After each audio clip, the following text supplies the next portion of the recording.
Pak Solikin, mengamati fenomena yang terjadi saat ini begitu ya Pak, bahwa ternyata target pertumbuhan ekonomi kita yang tidak sampai di 5%, bagaimana Anda melihat begitu ya Pak dampak penurunan daya beli masyarakat terhadap permintaan properti di pasar untuk saat ini Pak Solikin?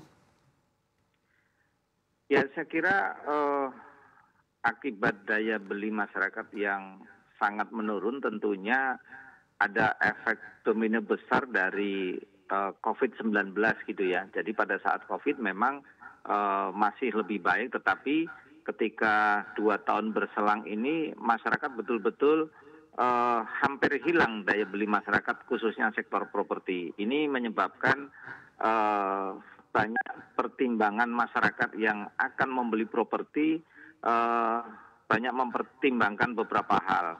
Dan salah satunya untuk properti itu ya lebih belum diutamakan begitu. Jadi kebutuhan sehari-hari lah yang lebih diutamakan sehingga untuk sektor properti ini menjadi kendala cukup besar. Walaupun memang secara umum baik itu pemerintah, baik itu developer sudah memberikan beberapa stimulus yang diberikan, tetapi nyatanya, faktanya industri properti kita juga sedang menurun. Ini juga terpengaruh dengan industri properti secara global.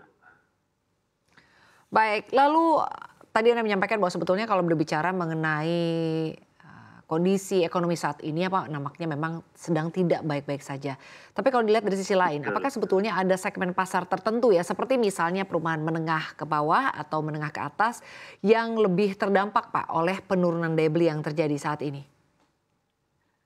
3 bulan terakhir gitu ya, untuk sektor misalnya kita sektor rumah subsidi. Sektor rumah subsidi kita sangat terkendala dengan adanya habisnya kuota dari yang diberikan oleh pemerintah. Sehingga daya beli masih ada di sektor subsidi, khususnya sektor subsidi. Itu dibuktikan dengan adanya penambahan kuota yang beberapa waktu ditandatangani oleh kementerian, itu dengan penambahan 34.000 itu langsung habis. Artinya di sektor subsidi daya belinya masih cukup bagus. Tetapi untuk di sektor yang harganya misalnya di atas 500 juta itu sangat sangat stagnan gitu. Artinya tidak ada daya belinya sudah sangat lemah, dan ini mungkin bisa jadi karena memang ada peralihan pemerintah dan peralihan kebijakan. Ini mungkin faktor-faktor yang mempengaruhi.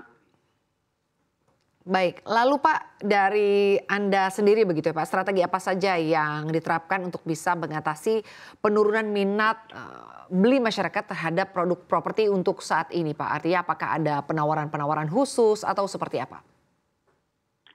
Tentunya kita dengan adanya daya beli yang tidak baik ini, tentunya kita memaksimalkan stimulus yang diberikan oleh pemerintah, baik itu soal PPN, baik itu soal kebijakan perbankan yang memberikan bunga cukup rendah, kemudian dari developer sendiri memberikan gimmick-gimmick semacam DP 0%, kemudian angsuran yang lebih panjang, dan mungkin gimmick-gimmick produk-produk misalkan kita ada AC, ada full furnish dan sebagainya.